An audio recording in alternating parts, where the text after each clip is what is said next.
Mari kita buka Alkitab kita sama-sama dalam 2 Samuel pasal yang ke-21. Kita baca di ayat 15 mulai. Sekali lagi 2 Samuel pasal 21. Kita baca di ayat 15 dan sampai dengan ayat 16. 2 ayat aja kita baca.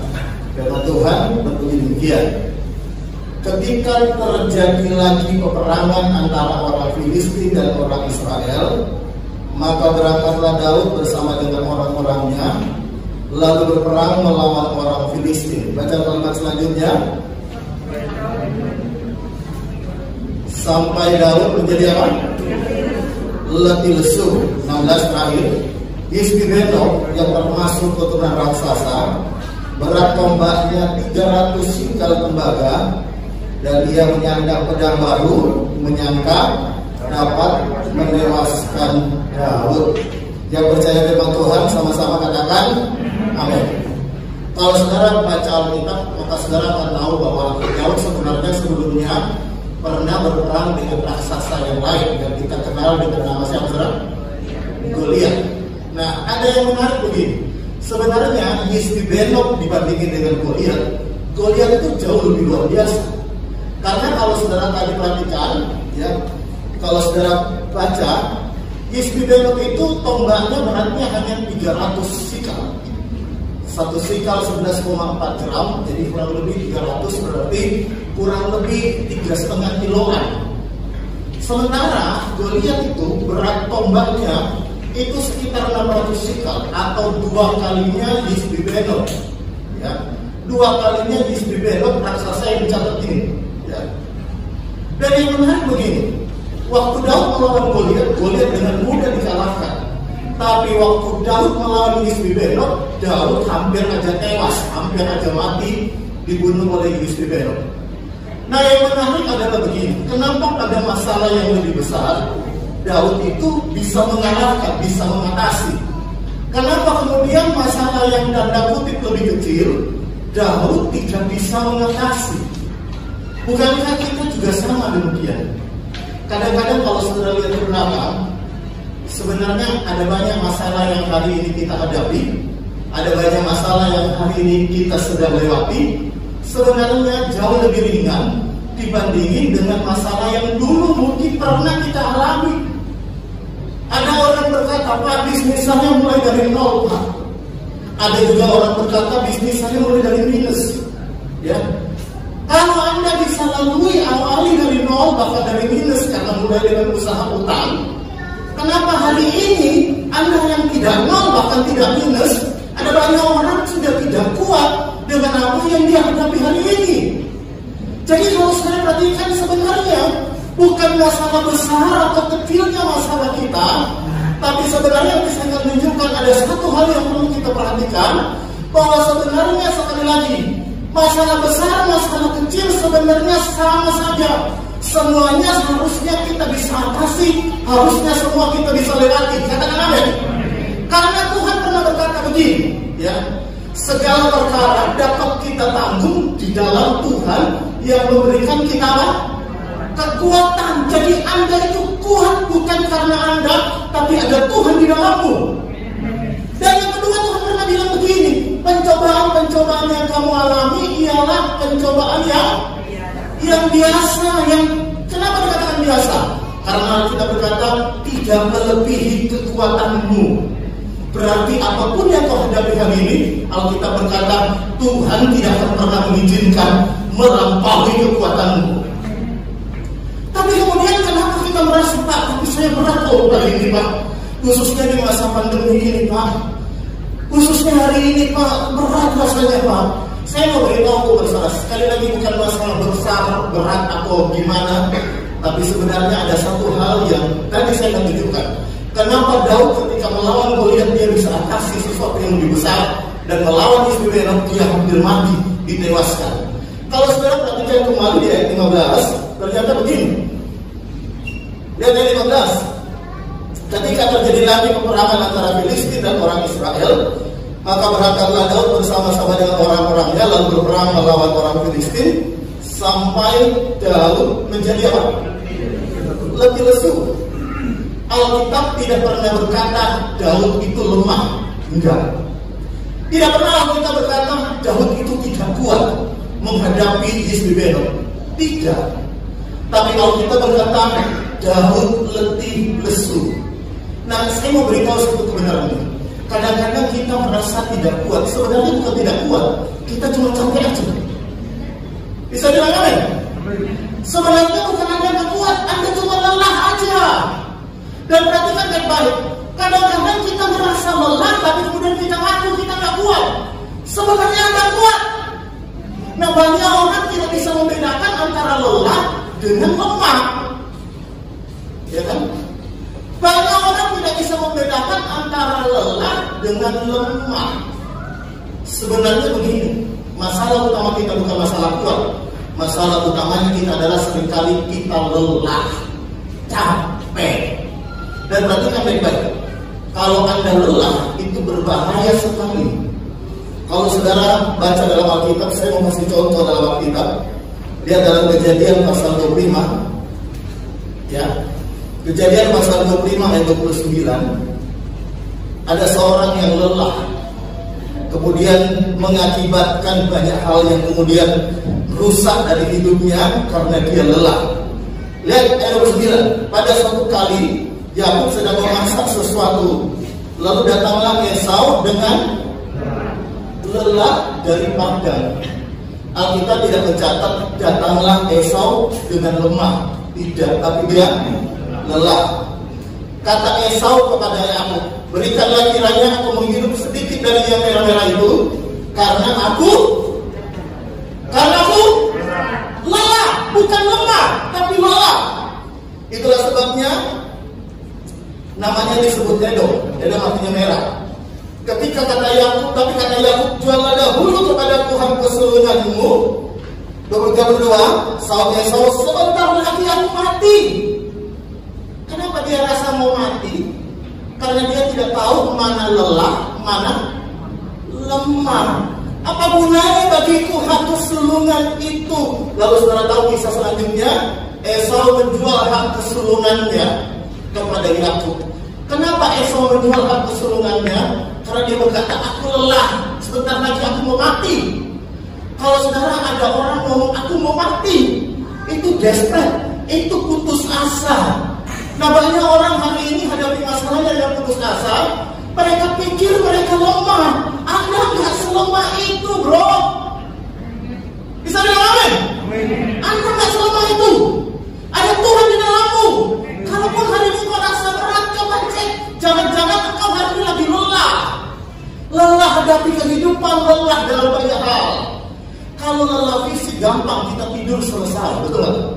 Tapi banyak orang Kristen tidak sadar yang lelah bukan fisiknya, tapi yang lelah jiwanya. Karena itu hari ini saya mau tunjukkan satu kebenaran begini, ya. Saya berdoa begini, Anda tahu bahwa Anda kuat. Kadang-kadang semua orang bisa lelah. Saya bisa lelah, semua orang bisa lelah. Orang kuat bisa lelah enggak? Bisa.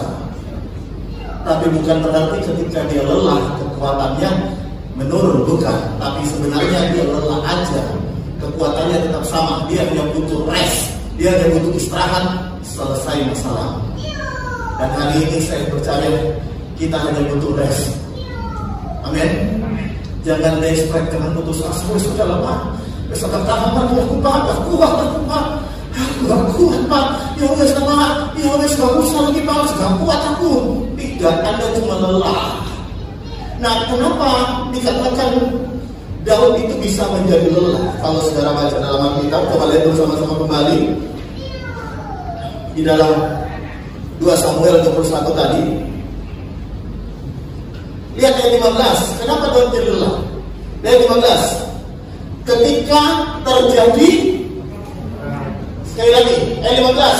Ketika, sebentar, cukup sampai di situ. Ketika terjadi lagi.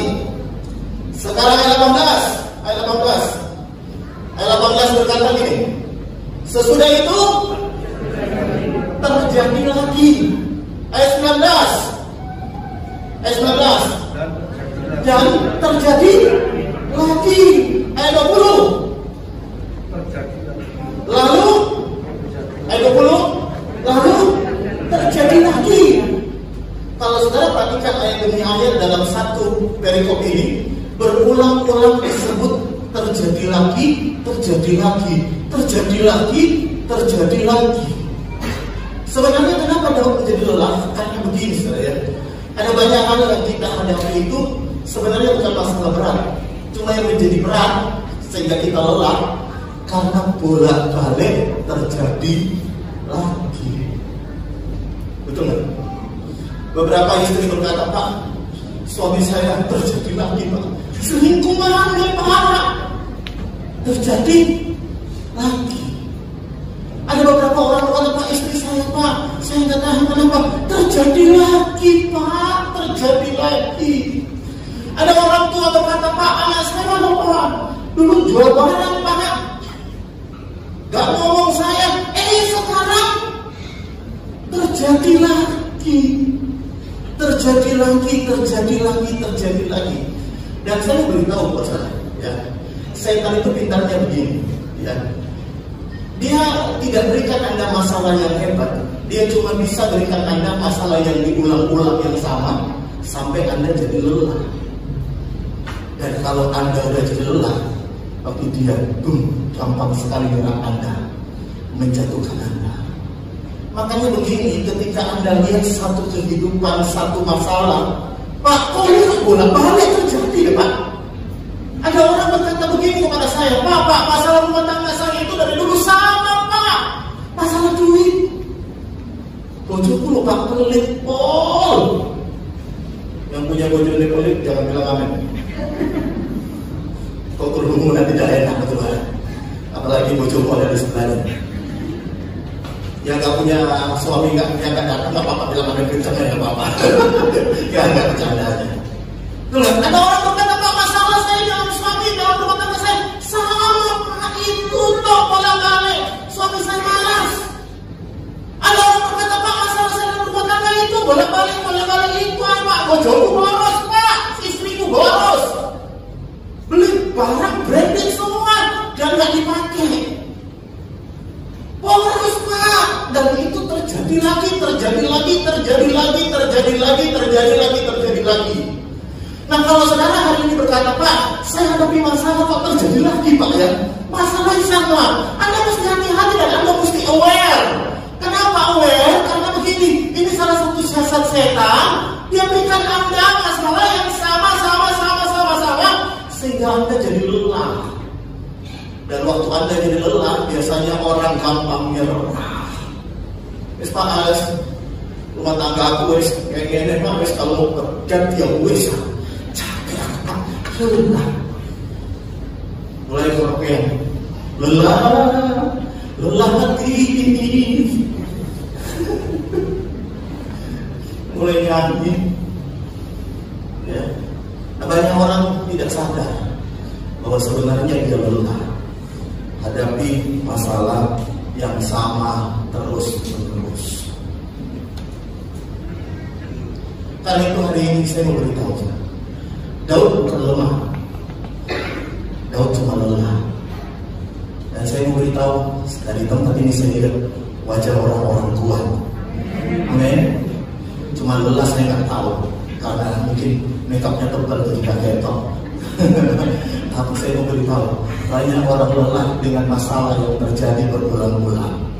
Daud juga mengalami yang sama. Oleh karena itu hari ini saudara tahu ya, kalau Anda punya suami, kok gitu lagi, Pak, sama Pak dari dulu, Pak. Dari dulu bodoh Pak, gak berubah dia. Sama Pak, kelakuannya sama persis, Pak. Anda mesti aware. Anda mesti tahu, ini satu jebakan yang membuat Anda lelah. Nah, gimana caranya? Nah, saya mau beritahu kepada saudara, pada waktu Anda mengalami, sebenarnya sederhana, baca ayat Yesaya 40. Yesaya 40 ayat 20. Firman Tuhan berkata begini. Yesaya pasal 40 ayat 30, firman Tuhan berkata begini.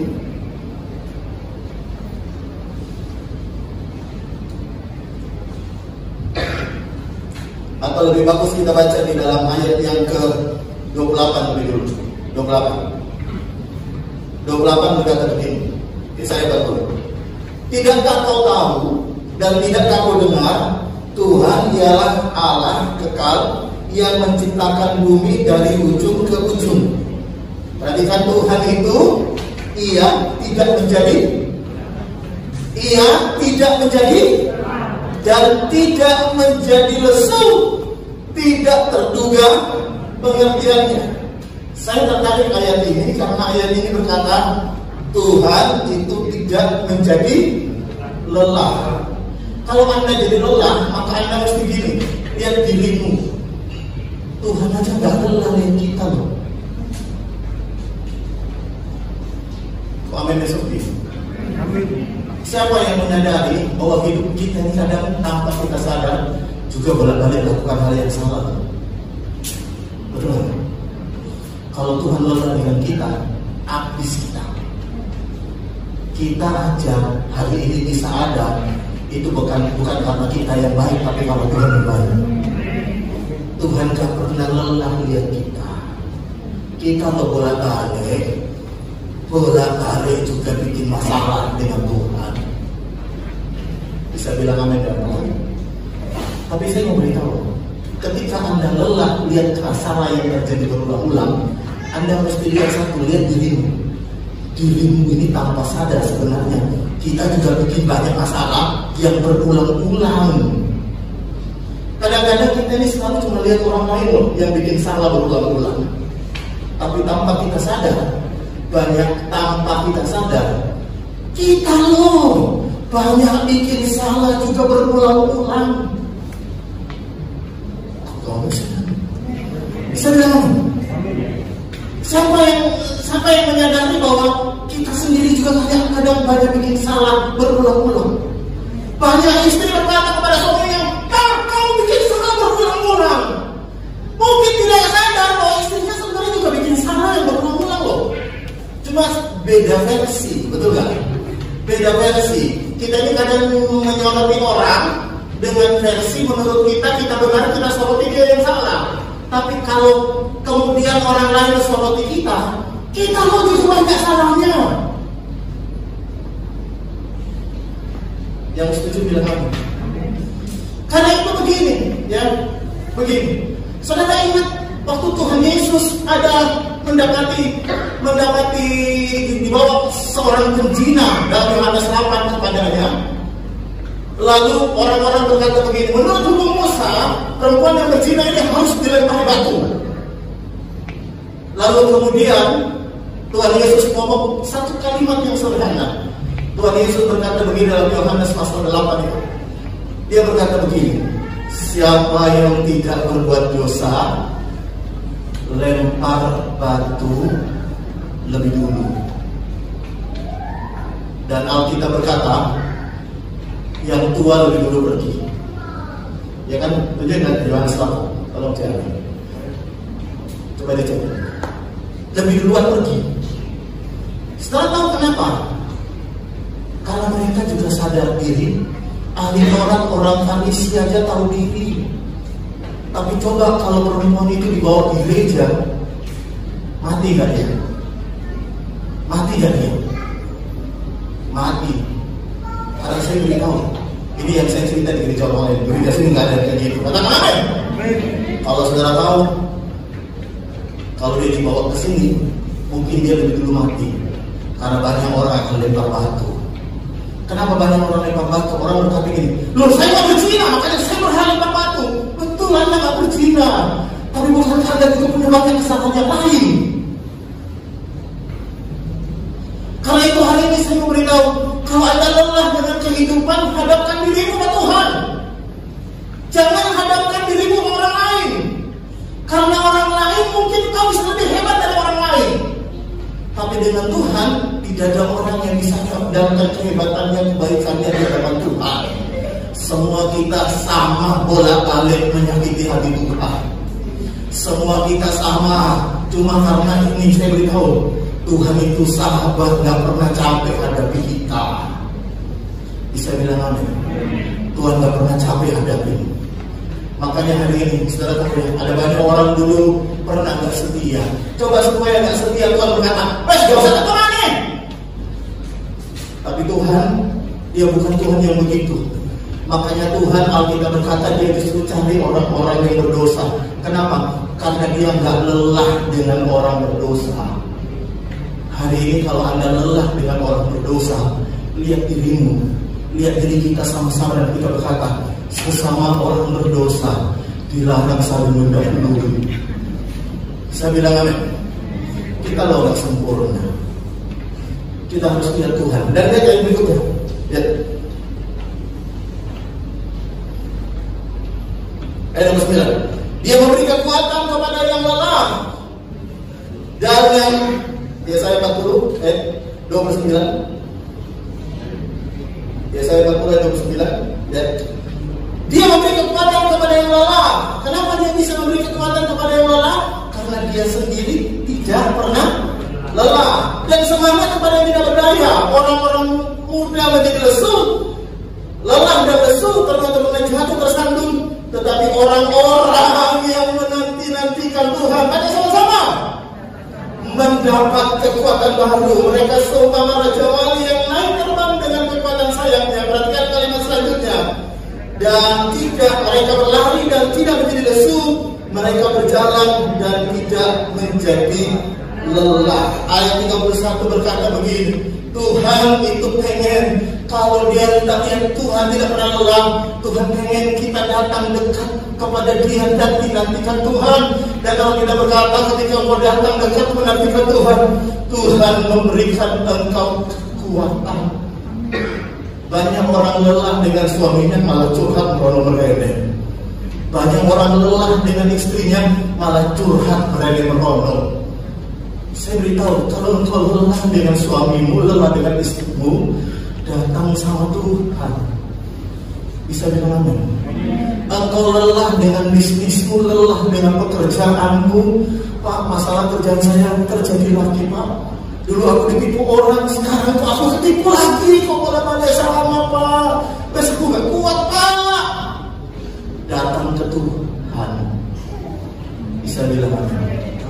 Nantikan Tuhan. Alkitab berkata Tuhan akan memberikan engkau kekuatan. Sehingga Alkitab berkata, meskipun engkau berlari tidak menjadi lesu, dan mereka berjalan dan tidak jadi lelah. Saya mau beritahu, kehidupan ini masih panjang ke depan. Ya, saya berdoa semua kita panjang umur, saya akan diberkati Tuhan. Amin. Kalau engkau masih panjang ke depan, jangan putus asa, datang ke Tuhan, dan Tuhan akan kasih engkau kekuatan.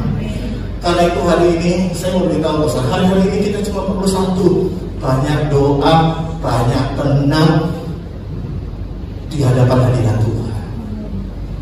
Ya, jangan merono-merene, kakeknya. Pak, aku lagi curhat, Pak, lega Pak, aku curhat, lega Pak. Legamu sebentar toh, pulang rumah lihat ujungmu lagi, ngamu lagi. Hari ini datang sama Tuhan, Tuhan aku lelah, kasih aku kekuatan. Aku capek Pak, kasih aku kekuatan. Bisa bilang amin. Karena sebenarnya bukan masalah kita lemah, masalah kita cuma lelah. Yang kedua, pada saat Anda lelah, dan kembali ya dalam dalam 2 Samuel itu, kalau saudara baca di dalam ayat yang ke-17, firman Tuhan berkata begini, ayat 17. Tetapi ayat 17, 2 Samuel 21 ayat 17. Tetapi Abisai anak Seruya datang menolong Daud. Jadi waktu Daud lelah, dia bukan hanya butuh Tuhan, tapi dia juga butuh orang untuk datang menolong, lalu merobohkan dan membunuh orang Filistin itu. Pada waktu itu orang-orang Daud memohon dengan sangat kepadanya, kata mereka. Perhatikan ini kata orang-orang Daud kepada Daud. Jadi, Janganlah lagi engkau maju berperang bersama-sama dengan kami. Kalimat selanjutnya baca sama-sama. Supaya keturunan Israel jangan punah bersama-sama engkau. Daud itu keturunan Yehuda dan turun sampai ke Yesus. Ya kan? Makanya Yesus disebut anak Daud. Ya. Kalau ada biasa stiker Harley Davidson, ada yang sebutnya Jesus Davidson. Dulu saya pikir itu stiker kurang ajar, tapi lama-lama saya lihat, oh ya benar. Jadi maksudnya Jesus David Son, anak Daud. Tak pikir Harley Davidson kok bisa ngomong sama Yesus Davidson. Bukan, ternyata Jesus Davidson, anak Daud. Nah, yang menarik adalah begini. Teman-temannya ini datang memberikan kekuatan kepada Daud. Dan lihat kalimatnya itu begini. Daud jangan maju supaya keturunan Israel jangan habis bersama-sama dengan engkau. Anak buahnya ini punya visi ke depan. Lihat potensi yang ada di dalam Daud. Lihat ya, saya memberitahu. Orang-orang pada saat kita lemah, Anda perlu lihat orang-orang. Seperti orang-orang yang diizinkan Tuhan untuk datang di dekatmu. Kenapa?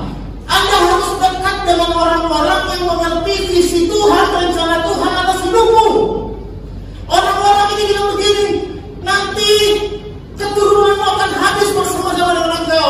Dia tidak ngomong hal yang lain, dia cuma bicara tentang visi akan rencana Tuhan atas hidup Daud dan keturunannya.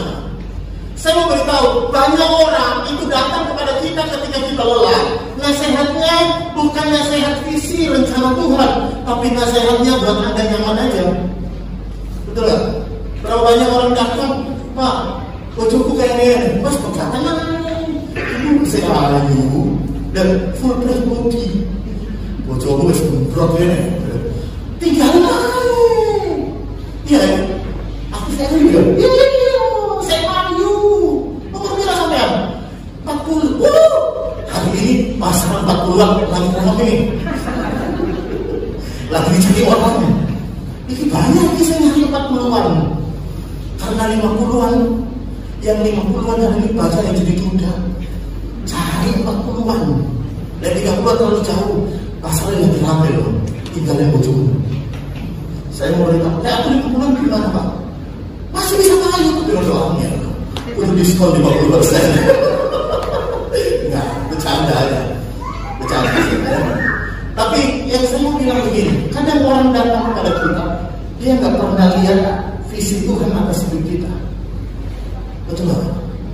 Dia cuma lihat kesalahanmu, dia cuma lihat kesalahan orang yang engkau cerita kepada dia. Saya mau beritahu ya, Tuhan pengen Anda ada di dekat orang-orang yang selalu meyakini visi Tuhan atas hidupmu. Bisa bilang amin?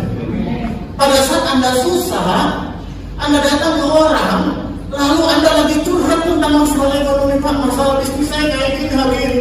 Lalu orang itu tidak ngerti visi Tuhan, dia cuma ngomong, memang KPO-nya susah, mau diangkat lagi. Loh, saya ngerti semua orang mungkin banyak yang susah, tapi alangkah baiknya orang ngerti visi Tuhan. Orang berkata begini, tenang, Tuhan mau pakai hidup kita di masa susah ini untuk jadi berkat bagi banyak orang. Tuhan mau pakai hidup kita di masa susah ini supaya kita jadi terang. Tuhan mau pakai hidup kita di masa susah ini bisa membuat banyak hal yang ajaib dalam hidupmu. Itu visi, amin. Bukan ngomong KPU yang susah. Nah, saya tahu mungkin semua orang juga susah, tapi Anda memikir, nah, kenapa Tuhan izinkan kesusahan? Kalau Anda mikir, Anda akan ngomong tentang visi yang dari Tuhan untuk hidup orang yang datang kepada Anda. Amin. Karena itu saya senang kalau ketemu orang, saya nggak pernah ngomong, aduh, memang panjang lemon-lemon, saya susah angel, pokoknya angel. Tidak, saya selalu bicara begini. Setiap orang yang datang, saya bicara tentang visi Tuhan, bahwa rencana Tuhan atas hidupmu hebat. Jangan menyerah, jangan putus asa. Tuhan bisa pakai hidupmu di tengah-tengah kesulitan apa yang kau hadapi. Tuhan punya rencana yang hebat untuk hidupmu. Itu bicara visi. Nah saya mau tanya, apa yang Anda bicarakan suami istri? Lain malam mau tidur, ya apa? Ya apa tadi kerjaan? Ini susah. Ya apa bisnis? Ya susah. Jadi tanya juga istri, gimana anak-anak? Anak hampir dikandani. Beras wes. Areng-areng tambah gede, tambah baik, tambah angin dikandani. Coba mau tidur ngomong, ya apa bisnis? Ya aku lagi dalam masalah. Istri yang bijak ngomong gini. Ya, saya tahu di sini banyak istri bijak. Dia ngomong, sabar Pak, berkatmu lagi dalam perjalanan. Tuhan sedang membuat sesuatu terobosan dalam hidupmu. Sabar, sesuatu yang besar kadang-kadang butuh waktu. Berkat besar kadang-kadang butuh waktu. Yang semangat ya Pak. Ya istri gak bijaksana, memang macamnya kamu melihat dulu kan. Pintar boleh duit. Mau jual apa sampai itu? Apa? Betul kan? Kalau ada istri-istri ngomongin, anak-anakmu ini loh. Kalau biasanya itu kan gini, kalau anaknya nakal, bilang sama suami, itu loh anakmu. Lain anaknya pintar, Pak anakku loh, luar biasa. Lain anakku loh Pak, anakku, jangan dikandani anakmu. Wah anakmu, lain anaknya sopo. Terus, kalau mau ngirim anakku ya anaknya. Soalnya bilang begini, soalnya bijaksana ngomong sama istrinya, masa sabar ayah, Tuhan punya rencana yang besar untuk anak-anak kita. Percaya mereka tidak akan selamanya kayak gitu. Tuhan bisa ubahkan mereka. Bahkan tanpa kita duga, di waktu yang akan datang, Tuhan justru pakai hidupnya jadi luar biasa di dalam Tuhan. Kalau saudara baca Alkitab, baca orang yang dipakai Tuhan, itu dulunya yang kental. Saya bilang ini, karena itu kalau saudara baca, lihat sama-sama di dalam Yesaya pasal 50, Yesaya pasal 50 ayat yang keempat, lihat firman Tuhan berkata begini. Yesaya 50 ayat yang keempat, firman Tuhan berkata begini, Tuhan telah memberikan kepadaku lidah seorang murid, bukan lidah seorang hakim, tapi lidah seorang murid. Kenapa diberikan lidah seorang murid? Baca sama-sama. Supaya dengan perkataan, ayo sama-sama baca dengan kompak, 2, 3. Supaya dengan perkataan aku dapat semangat baru bagi orang apa saudara? Yang lebih lesu. Setiap pagi ia mempertajam pendengaranku untuk mendengar seperti seorang murid. Dan ayat yang 5, Tuhan telah membuka telingaku dan aku tidak memberontak, tidak berpaling ke belakang. Tuhan tidak memberikan kita lidah seorang hakim. Amin. Tuhan memberikan kita lidah seorang murid. Bahkan lidah guru pun gak dikasih loh. Amin. Banyak suami tersinggung karena istrinya ngomong kayak guru, sehingga istri suami lagi ngomong guru itu, so pintar sampai ibu, sampai lulusan TK, so pintar ngomong. Loh, makanya begini, banyak suami-suami bukan tidak dengar istrinya ngomong. Banyak istri berkata, suami lo kalau aku ngomong gak mau didengarin. Bagaimana mau didengarin? Dengar lidah guru, lidah hakim. Lidah hakim itu cari salah metode. Tuhan bilang lidah murid. Kenapa lidah murid? Lidah murid gini, memberi semangat, tadi, memberi semangat kepada orang yang lebih lesu. Saya beritahu ya, kalau ada suami lidahnya itu murid, rumah tangganya aman. Bisa bilang apa Bu? Kalau ada istri lidahnya itu lidah murid, oh aman. Saya tidak aman, itu lambe kurang. Tapi lidah murid Ketemu orang kasih semangat dong. Pak bisnis lagi ini Pak, lagi lesu. Ayo semangat, Tuhan bisa berkati kau. Ayo perjalanan, Tuhan berkati bagi dalam perjalanan hidupmu. Ayo saya semangat ya, saya semangat. Bukan orang yang Pak bisnis Pak jangan sampai melihat Anda ganggu itu hoki. Loh apa hubungannya? Saya beritahu pasal hari ini bilang begini, lidahku lidah murid. Ayo ngomong sama-sama dengan saya. Lidahku lidah murid. Lebih keras lagi. Lidahku lidah murid. Amin.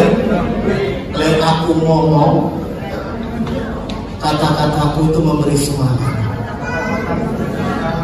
Amin. Saya beritahu hari-hari ini orang tak butuh lidah hakim, bahkan lidah guru.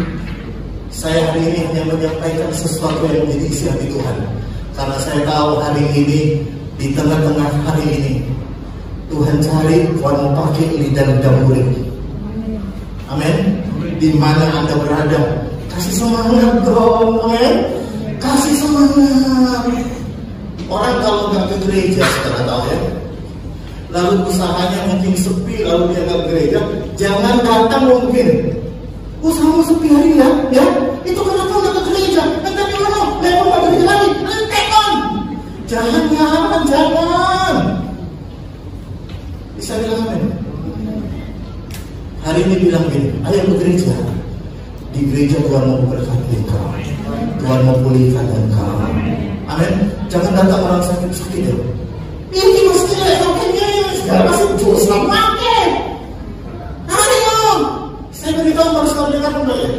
Dengar baik. Kecuali Anda nabi Tuhan ngomong, oke lah, saya percaya ada Tuhan bisa bicara lewat seseorang. Amin.